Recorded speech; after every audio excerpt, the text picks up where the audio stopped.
If you're a B2B tech CEO, here's an uncomfortable truth. The biggest saboteur of your revenue growth isn't your competition, your market, or your product. It's the unconscious money patterns you absorbed before you were 10 years old that are now showing up in every strategic decision you make. Most CEOs think that they're being data-driven, spreadsheets, forecasts, metrics, etc. But my guest today has discovered that even the most analytical leaders are making financial decisions based on emotional patterns they can't even see. Doug Lynam has a unique perspective on this. He spent 20 years as a Benedictine monk under a vow of poverty, studying human behavior.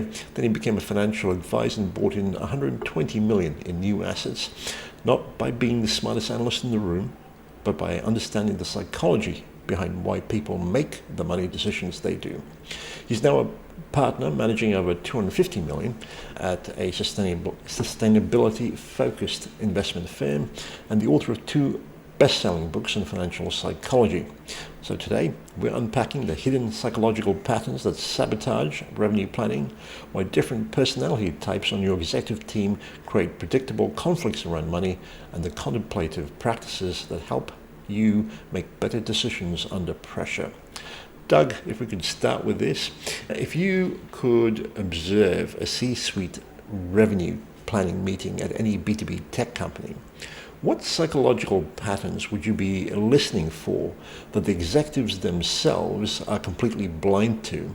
And how are these patterns actually sabotaging their predictable growth? It's a really great question, and it's a hard one to give you a succinct answer to, but I'm looking for 9 different patterns. There's a personality system called the Enneagram, and Enneagram in Greek, Ennea means 9, and gram means drawn. So it's these 9 personality patterns, draw them on a circle. You can think of a color wheel. And so if you think about where your personality lies on that color wheel, it tells me the color of the lens that you're seeing reality through. And so I'm looking to see if any of these, how these patterns are coming through in your business decisions and also in your team dynamics. So each of the 9 types on the Enneagram is looking for something very different from life in general. And we can break them down into 3 to start before we get into the individual types. We could break them down into 3 clusters or 3 triads. Take a pizza pie and we're now going to break it into 3, that color wheel, we're going to break it into 3 slices. And in one triad, it's sometimes called the anger types or the head types. What they're really looking for, what you'll notice when you start to recognize these patterns in yourself and others, what those types are looking for is control and empowerment. So they're looking to control the room or dominate the room or find their place in some way to really control in a way that might be, and it's important to have control, but perhaps in unhealthy ways. Now, so we have these what we call money monsters for each of the types and seeing how those might manifest. But then in the other quadrant, we've got what we call the shame or the grief types. And what they're really looking for is validation and connection. So looking around the room and saying, who's looking for validation and connection from this meeting? And then the third type, we call them the fear type, or what often called the head types. And what they're really looking for is security and certainty. So we start to notice these patterns, how they come up in that meeting, and then how that might be driving their financial decisions in a way that can at times be self-sabotaging. Certainly. I'm sure we'll get into it a bit more and tease this apart, but I'm also curious. With most B2B tech CEOs I speak with, they pride themselves on being data-driven decision makers, using metrics, forecasts, and analytics for just about every major choice. Yet you've discovered that our relationship with money is fundamentally emotional and psychological. Can you walk us through a specific example of, say, how a CEO's unconscious money beliefs actually overrode their spreadsheets when making a critical revenue decision? Yeah. So, for example, I'll just poke fun at myself, just give you an example, right? So, what you need to understand about the Enneagram and where it's really helpful, and it's a very complicated system, and we're just touching the surface of it here. So, it does take some time to learn and understand. But when you understand your Enneagram type, what it tells you is what's the greatest unconscious fear that you have that's sort of, again, this flavoring the lens of your financial decisions and all your decisions. It affects your boardroom, it affects your bedroom, it affects how you relate to clients. And it's also a great tool for attracting and retaining clients, because when you know what your clients are looking for on the deepest psychological level, then you know how to pitch to them essentially in a way it's more effective, what they're really looking for on a deep level from life. And then how does your product or service sort of address that need? When you hit that button, you've got a sale in a heartbeat. And same thing too with your employees and in the boardroom. It's like, all right, I understand someone's raising objections about a budget meeting. They're raising objections about a product launch. And often those are very valid and can be very intellectually driven, but there's sometimes often this emotional tripwire that people are stumbling over. And when you hit that tripwire, you're going to see either resistance, you might see anger, you might see, depending on what that tripwire is for that person. So you want to be careful you're not hitting it, or when you have, how to kind of soothe that person on a practical level so those emotional drivers aren't driving your boardroom and your financial decisions. So let me go back to I'll use myself as an example. So I'm what's called an Enneagram type 3. And so what you need to know about every type is that in childhood, there's 3 core negative emotions in all mammals. So it's in the limbic system of the human brain. This comes from the research of a pioneering affective neuroscientist by the name of Jaak Panksepp. And there's the 3 core negative emotions are going to be anger, shame or grief, and then fear. So we all have this circuitry inside of our brains. And in childhood, we each got exposed or hit with one of them a little bit more than the others. And that's what breaks us into these 3 triads that I mentioned earlier of the 9 types. And then there's 3 ways to process that negative emotion that you experienced. I call it your sacred wound, but it's a necessary wounding in order for you to what we call individuate or differentiate in childhood from your caregivers, to develop an ego structure so you can drive around in the world with. So I use car metaphors a lot. Sometimes that's helpful for people. But to understand, let's give you one example, and then if we have time, we can maybe talk about you and we could dig into some of your personality quirks, if you're open to that.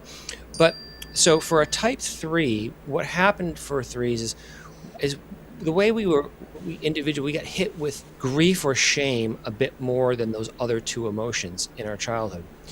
And you can either take that grief and shame and you can internalize it, driving it in towards yourself, which is like giving yourself an emotional wedgie, right? You can externalize that shame, and then that's like having a food fight with the world, or you can do both. And my personality structure does both. So for example, type 2 externalizes. They feel shame or grief about how they think people perceive them. 4s feel grief about how they perceive themselves. And 3s are stuck in the middle. And just for reference, the numbers don't matter. They're just placeholders. They're not rankings or anything like that. Okay, so with that understanding, then when you're looking at a type 3, like myself, the deepest unconscious, that internalized and externalized shame creates, for my type, the greatest fear for my type, which is that I'm fundamentally worthless. 3s have this kind of pit in there, and you see a lot of this in executives and CEOs. We tend to be the high achievers. We tend to be the people at the front of the boardroom, because what we're driven by is this need to succeed and this need to accomplish things as a coping mechanism to overcome this internalized sense that we don't have any value in the world. So we're always racing towards the finish line. For example, if I run a marathon and I come in first place, that forces you to applaud me. If I start the company and make a lot of money, you're going to get accolades from society. So for me, I've run marathons, I've written books, I've climbed mountains, I've started businesses, I've done all the things. But behind that, what I learned is really what's driving that is this deep insecurity, essentially, that many of us not even be aware of, because it's the water we've been swimming in our whole lives. There's a great story by David Foster Wallace. He told it really well. He said, there's these 2 fish and they're swimming up a stream, and then this older fish comes by and says, "Morning, boys, how's the water?" And swims along. Then one of the younger fish turns to the other and says, "What the hell is water?" Right? you've never lived outside of water. So this unconscious driver that we have, in my case, as we were talking about, but each of the types has a different one, and none of them are better or worse than the others. But it's this water you've been swimming in your whole life, and until someone points it out to you, you're not even aware of it. And so for a 3, it's that where it gets us in trouble is that we're very image or status conscious. So we're very concerned about how we are perceived by the outside world, and we're always trying to put our best face forward. So we're these mask changers. We adapt very easily to the situations we're in, which is a great skill to have in business. But we tend to lose sight of our core nature or our authentic self. So authenticity gets lost. And that when you lose that authenticity, you lose the ability to connect deeply with your team, with your clients, and especially with yourself. And where those money monsters, where the money piece can come in for a type 3, and you can feel free to ask me a question at any point. I realize I'm going on here a little bit, but it's a complicated topic. So then what we're doing with the Enneagram is I'm layering on top of it what I call the attachment theory of money, which is almost identical to the attachment theory of relationships, if anyone is out there listening is familiar with that. If you're not, then what I'm basically saying is that we can have a healthy relationship to money, but when we have an unhealthy relationship, then we can either be anxiously attached to it, meaning we're a little too greedy, a little too obsessed, and think Ebenezer Scrooge, or think the show Succession or Billions, if you've seen those shows, where people have a lot of wealth, but they're using it in a way that's causing suffering for themselves and the people around them. Or you can be like me, you can be, how I was raised was to be very, because of my childhood money issues and traumas and all the things, became very avoidant around money, hated talking about it, don't want to deal with it. You procrastinate on paying your bills or doing your budget or having that difficult conversation in the boardroom about, so you tend to avoid those hard conversations and hard decisions, and that can cause all kinds of trouble.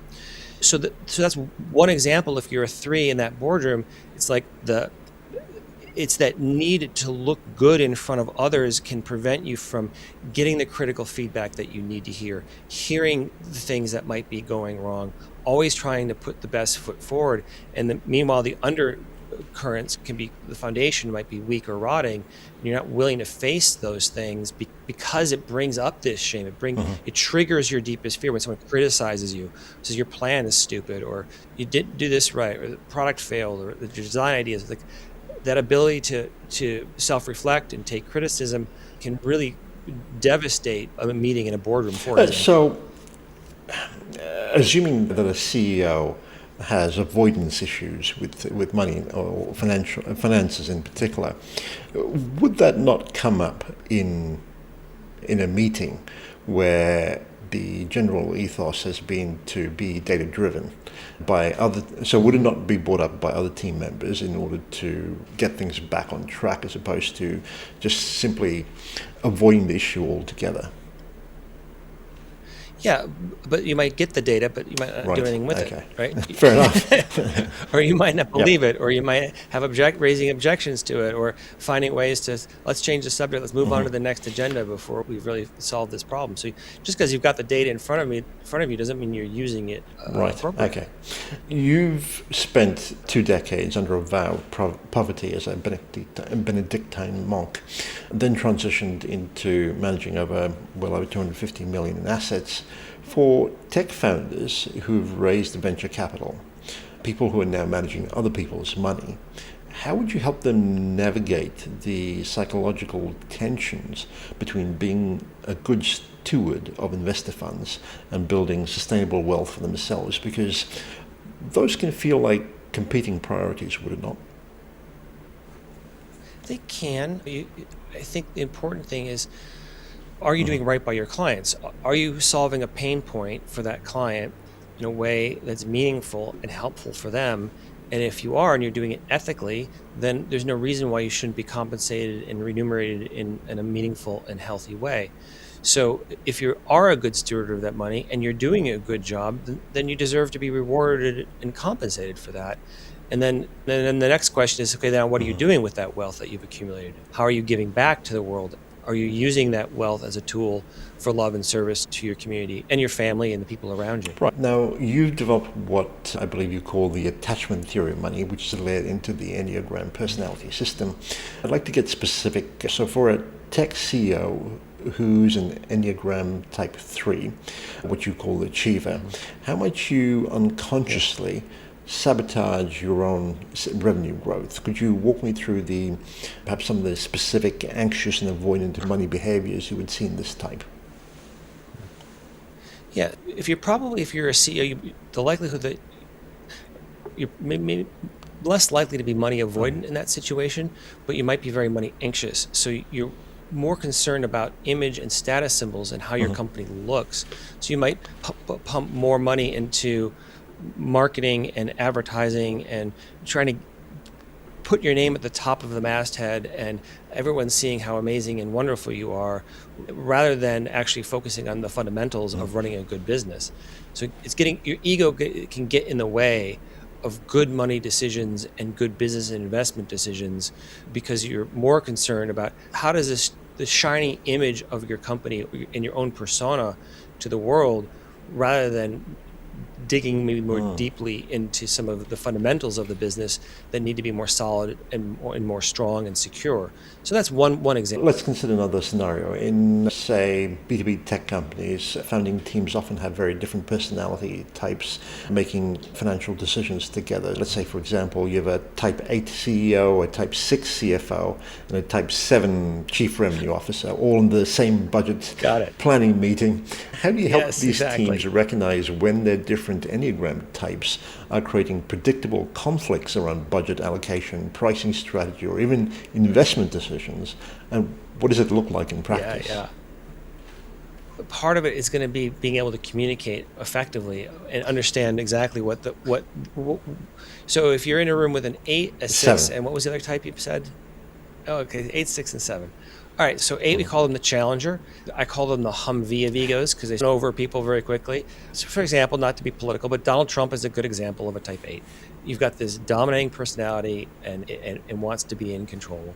Actually, Martin Luther King Jr. is also a type 8. So there's different ranges of expression, and not to be political, but just giving you some examples. So you can see how that personality type is going to want to be in charge and we dominate the conversation and maybe have a harder time listening to what the other people have to say. It might be sitting on suppressing a voice in the room that needs to be heard in order for important information to be conveyed. So then the 6 is someone who is going to be maybe living a little bit more, is going to be more security focused. So the 8 wants control, but the 6 wants security. So if your 6 is, say, your CFO, they're going to be worst case scenario thinking all the time, like what's could go wrong, what could go wrong. And that actually be it's a superpower, but it can also be, each type can be healthy or unhealthy, but let's assume they're unhealthy just for a minute. So if the 6 is really unhealthy, they're going to be so paralyzed by fear that decision making becomes hard. It's like too much data analysis, too much overthinking, too much worst case scenario planning. And then where the 8 wants to move ahead, the 6 wants to pull back. And then we said 7, 6, right. 8, and you say 7, and then 7 is going to be really excited about the future. Like what they're going to probably be looking for, what's next? What's the next product we can launch? What's the next initiative we can launch? Looking at that, maybe when they haven't really finished the last 5 things that they started or initiated. And so when you see these personalities come up in a meeting, you see the tension and the conflict between moving forward, going back, looking for safety, looking for the next big thing, and to know when those are strengths and when those are weaknesses. So just bringing awareness help resolve conflicts? Sometimes. Okay, so there's a bit more to the process in terms of mediation and things of that nature. You might know your personality type. It doesn't mean you're able to control yourself. That's a whole other process. But it certainly helps to know what the type of a person you're talking to, so that when these sort of archetypal patterns show up, you know how to soothe them when they're a little out of control, or how to respond in a way that they can hear, so that things don't become contentious or you don't get stuck in a crazy fight around whatever decision you're trying to make. You've brought in 120 million in new assets as a financial advisor by understanding your clients. Well, how Okay. manage 250 million? I probably brought in more like Fair 80. enough. And you did this by understanding your client's unconscious motivations. Could you give me a specific example or walk me through a time when understanding a B2B tech CEO's Enneagram type helped you identify what they're really looking for even before they knew it themselves? And what were they asking for on the surface? What did you recognize underneath, and what was the outcome? Yeah, I'll give you two examples, one positive and one negative. So I had one client who came to me as an Enneagram type 4. Like Steve Jobs was a type 4, for example. They're the great artists, the great iconoclasts. They think different is the tagline for a 4, right? Whatever convention says, 4s want to go against it. So as a 4 business owner coming into me and had a significant amount of wealth, but I could have pitched my services in 1,000 different ways, but what that person really wanted was to be seen and validated. They wanted their story to be told. They wanted to feel like they were really a unique and special client. They want that deep relationship is going to come first in that 4.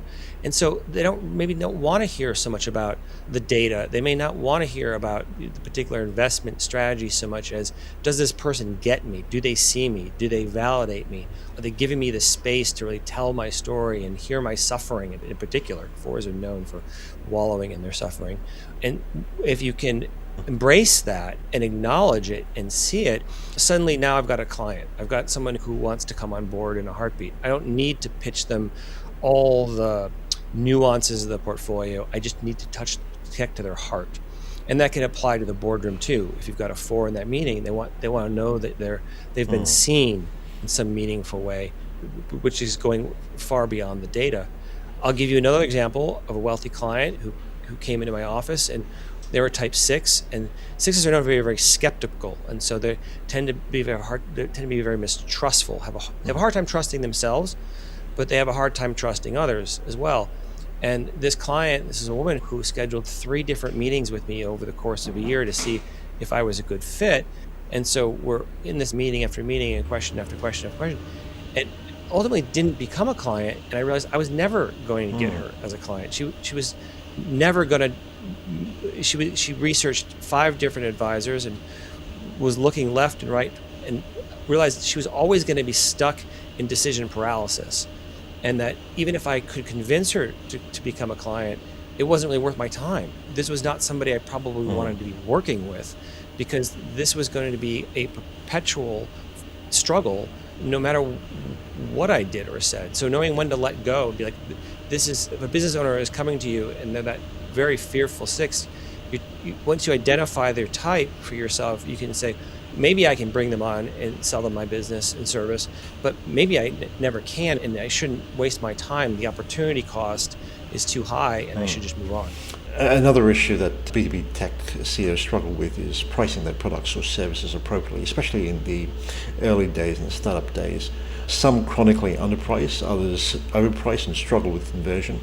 I'm curious, how would you say Enneagram types typically approach pricing decisions? And more specifically, what would you say to a CEO who consistently underprices because they're consciously avoiding what they perceive as money conflict with their customers?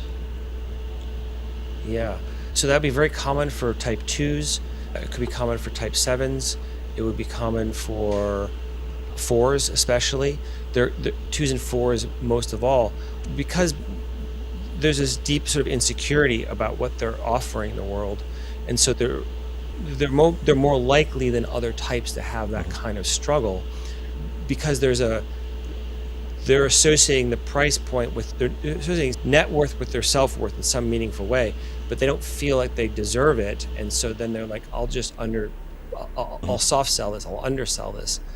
And whereas 8s and 1s and 5s are probably more likely to be on the overpricing, and they're more likely to have that put their price point a little bit higher than other types for reasons that are complicated, but essentially once you know what your personality structure is, you're more likely to know why you're making those decisions and then how to overcome them. So many successful entrepreneurs I know of grew up with complicated relationships around money, either extreme wealth with its own dysfunction or extreme scarcity with survival fears.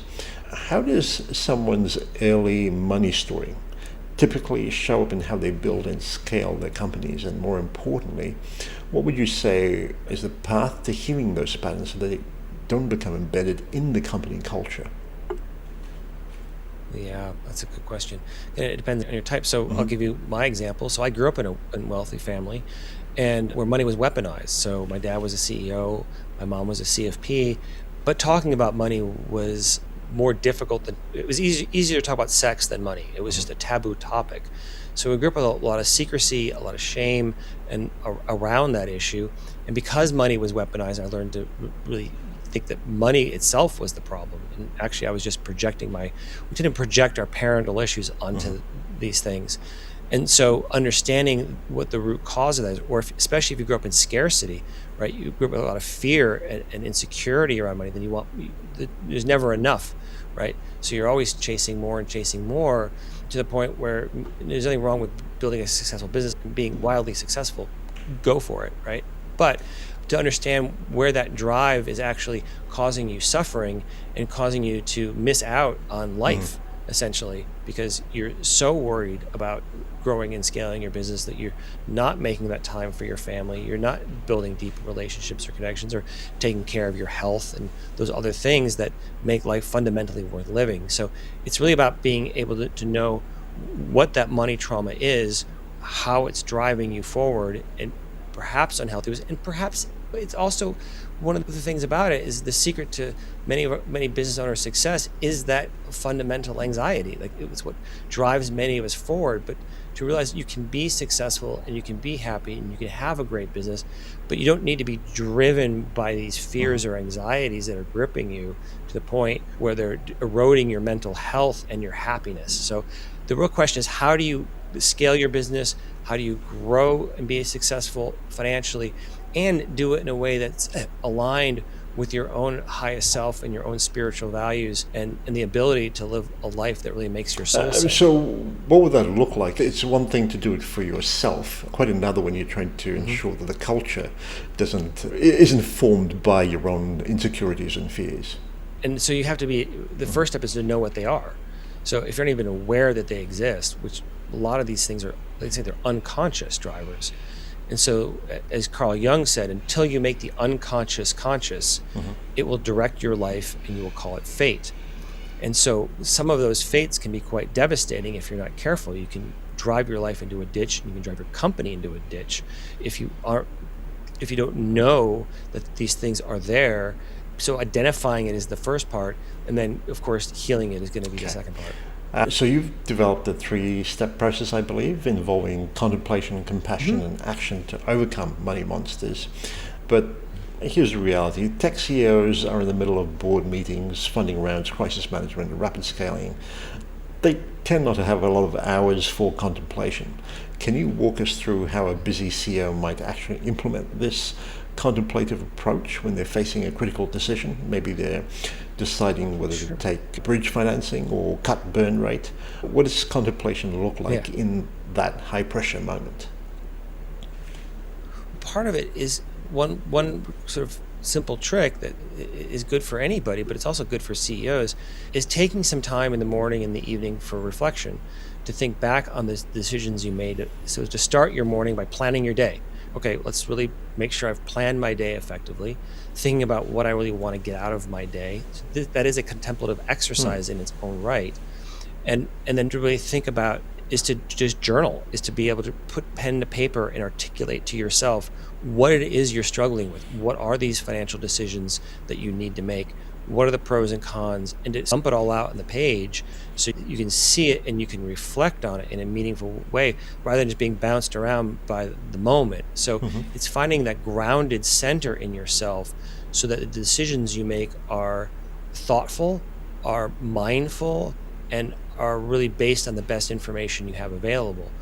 And so taking that time for reflection, I think, is important for all of us, but it's especially important for CEOs so that because there's so much in your head, right? There's so much coming at you all the time, and it's hard to relax and it's hard to put it down. But sometimes just that simple act of journaling it, even if it's for 10, 15 minutes, and it doesn't need to be complicated. It doesn't need to be beautiful. No one else is going to read this but you. but to put it down on the page, and then maybe if you can, just give yourself 10, 15 minutes of meditation or a prayer, if that's appropriate for you in your tradition, to really connect deeply with the ground, what I call the ground of all being, or you can call it God, you can call it anything you want. What sound you make with the ape face doesn't seem to matter too much, but having that groundedness in your personal life, is that contemplative practice is going to make your day be more efficient in the long run and help you make better decisions. And then at the end of the day, making sure you're just doing something as simple as a gratitude journal, or reflecting.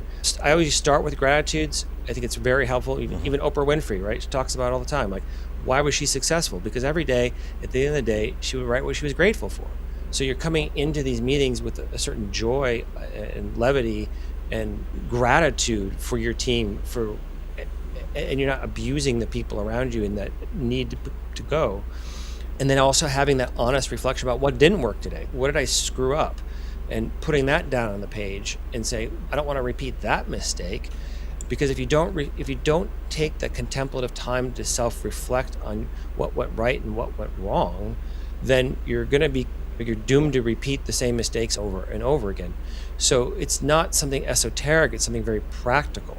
And then once you do that at night as well, it can help you sleep better. If you can take the time to dump that out in your brain, do a little meditation exercise before you go to bed, because if you're instead of sitting up all night spinning with this stuff and not getting any sleep, and then waking up the next day exhausted because there's so much anxiety in your head, if you can find that contemplative practice to soothe your nervous system, right, and ground yourself, then you will be more effective in the long run. That sounds like great advice.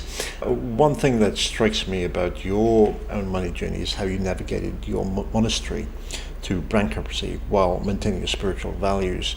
For tech CEOs who want to build ethical, sustainable companies but also need to achieve aggressive growth targets that satisfy their investors, how would you recommend they maintain their moral compass while still hitting those numbers? Because those can feel at times incompatible, especially when competitors are willing to cut corners.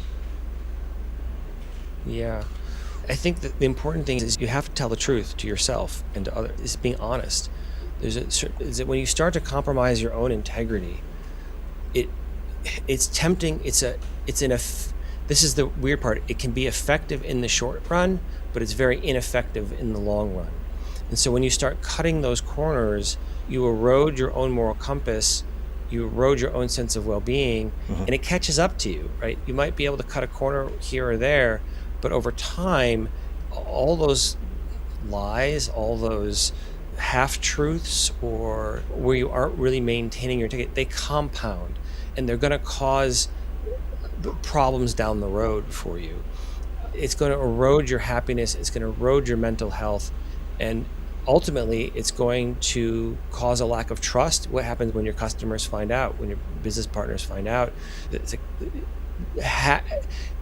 of the most important, I think this is what I've really learned, is one of the most important things you have in business, and I've learned this the hard way, is your reputation. And if your reputation goes down, when you lose the trust of your employees and your colleagues, and you lose the trust of your customers or clients or your investors, it's very hard to get it back. And so if you have to be mindful of the small things first, and then that sort of takes care of the big things. But the moment you go down that slope of cutting those corners, you just have to be aware of where that's going to take you, and it's not good. And there's a reason why all of our spiritual traditions have been admonished us to be honest, and to have integrity, to tell the truth. All these things, it makes you a better human being, but it also makes you a better business, frankly. Certainly. Many tech companies often struggle with predictable revenue because, as you've noted, they're constantly reacting to market conditions rather than leading from a place of abundance. You talked about shifting from scarcity-driven decision-making to abundance thinking when building revenue strategies. Could you walk us through what that shift actually looks like in practice? If I'm a CEO stuck in scarcity mode, what are the specific behaviors I need to change? Not just be conscious of, but I need to change.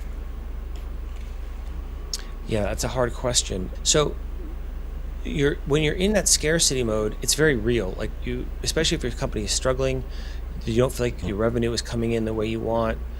You aren't making ends meet. You're trying to figure out how to put food on the table and pay your bills. And so there's a line between, it's a fine line, because sometimes that scarcity can kick you into high gear. It can actually be helpful in a sense.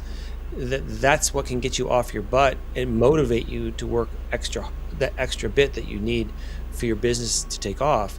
So it's not always bad, but it's being able to have a certain amount of faith and trust in what you're offering and what you have to give to the world. And as someone who's dealt with this a lot, and I don't want to claim I've got this perfectly figured out, because I don't. I deal with it myself at times. But it's being able to, when you're operating from that panic or fear all the time, it's going to have you potentially making some imprudent decisions, and to realize that money is not finite. There's no limit to how much money and wealth we can generate in the world. And you may lose an opportunity in business, but there's always 5 more behind it if you're willing to put the work in. And to have a certain amount of faith and trust in yourself and in what you're building, if you've done it with integrity, you've got a good, strong team, and you've got a good product, then to be able to go out there with a certain amount of confidence that, okay, the universe has infinite abundance, and it's really about being able to find a way to tap into that by solving that pain point for your customers or for your clients. And when you do that, when you're looking past the revenue and you're maybe more focused on your mission, like what is that mission orientation that you have that you're trying to accomplish that's good in the world and meaningful in the world, then it becomes easier. I'm not saying it's easy, but it does become easier. So would you say that A, becoming aware of your shortcomings, and B, doing things like journaling would be enough to create the change you want to see, or would you recommend having what I would call like a personal board of advisors, so to speak, to reflect issues back to you?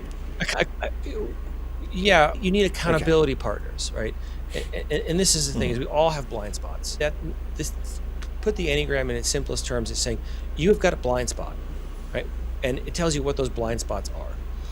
But just because you know that you have a blind spot doesn't mean you can see into it. It's still there, but you might kind of look into it and you still can't see it.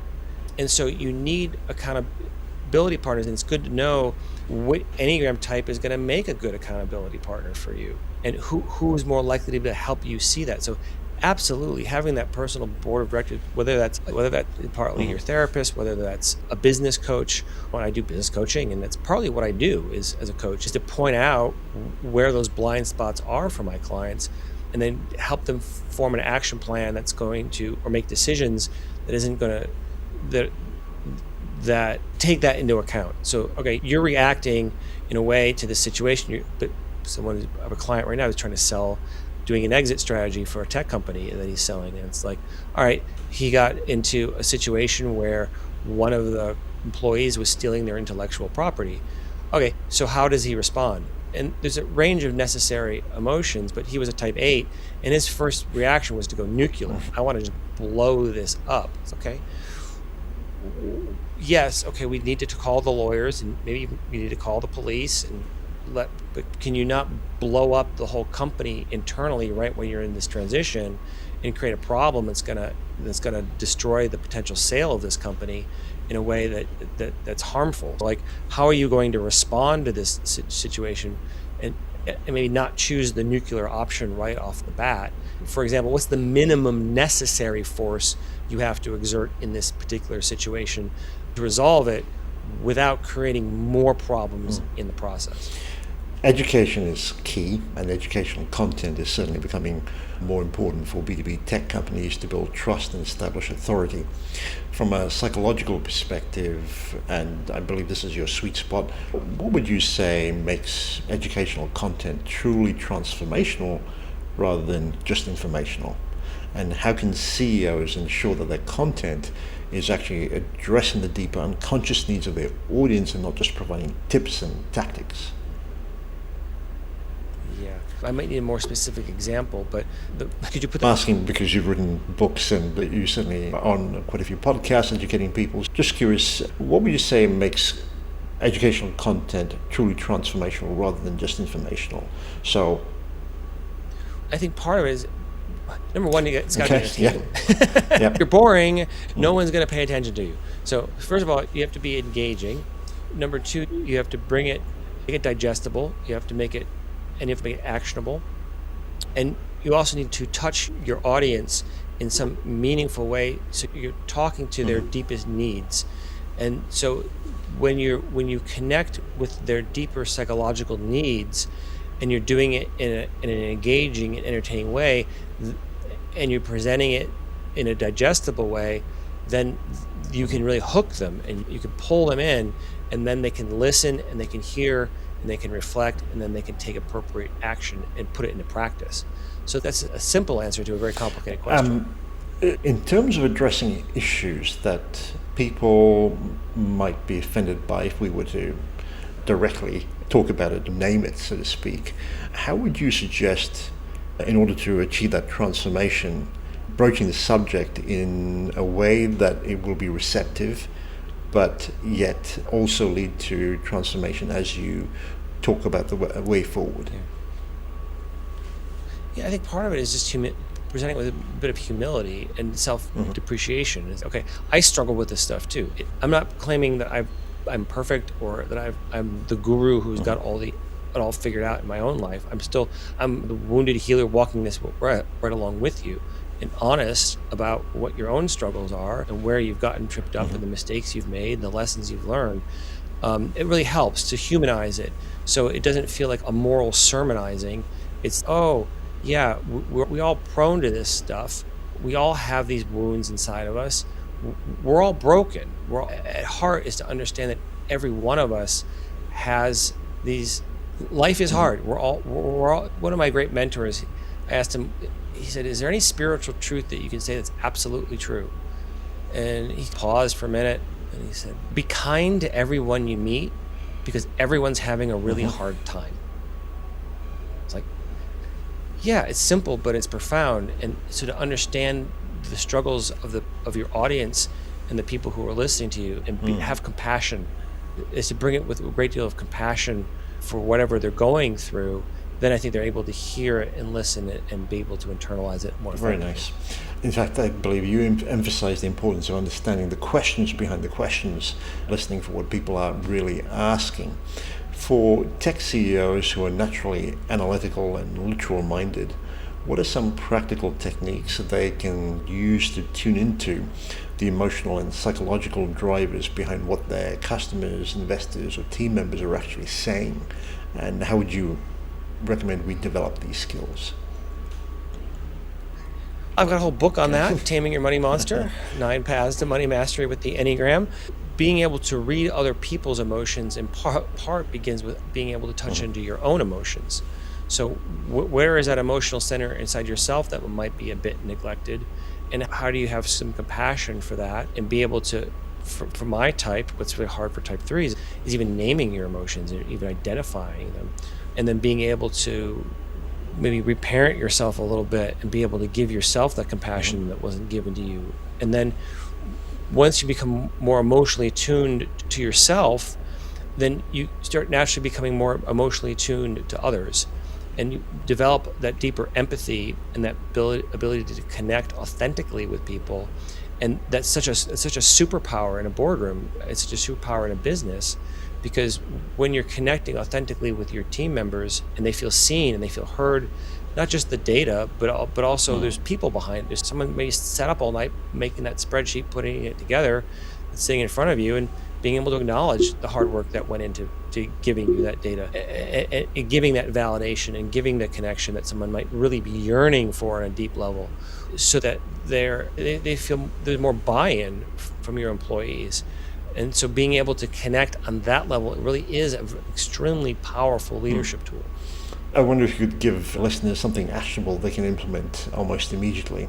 Could you walk us through one practical exercise, maybe something that takes 10 minutes that tech CEOs could do right after listening to this episode to start identifying their own unconscious financial patterns that might be affecting their business decisions?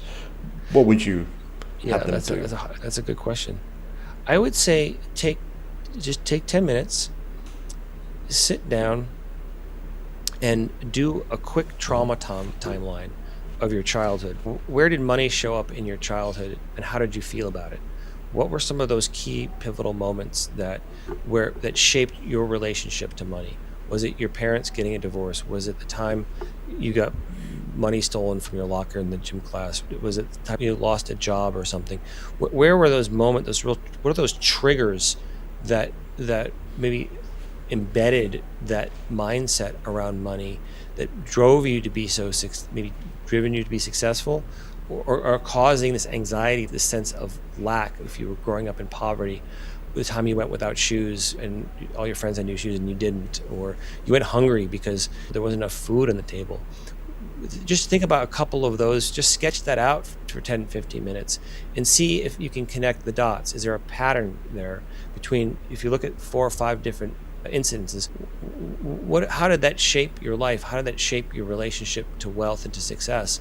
And what's good about it, and maybe where it might be causing you a little unnecessary suffering now, that maybe there's patterns you're repeating that don't need to be repeated anymore. You might have grown up hungry, but now you've got plenty of money in the bank and things are fine. So do you still need to hold on to some of those wounds? And is there a way you might be able to begin to let them? You often speak about the 4 pillars of finance: earning, saving, investing, and giving. Most tech CEOs, I think, would understand the first 3 in a business context, but giving often feels purely like a philanthropic disconnect from operations. How should entrepreneurs think about the giving pillar, not just as charity, but as a strategic business practice that can actually enhance their revenue growth, customer relationships, and company culture? Yeah.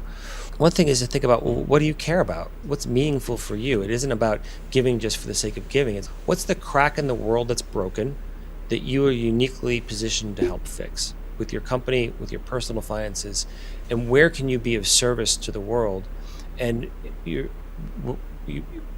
first and foremost is your business is a form of service. You're solving a pain point for people and you're being compensated for that. So that's a good thing fundamentally at the end of the day.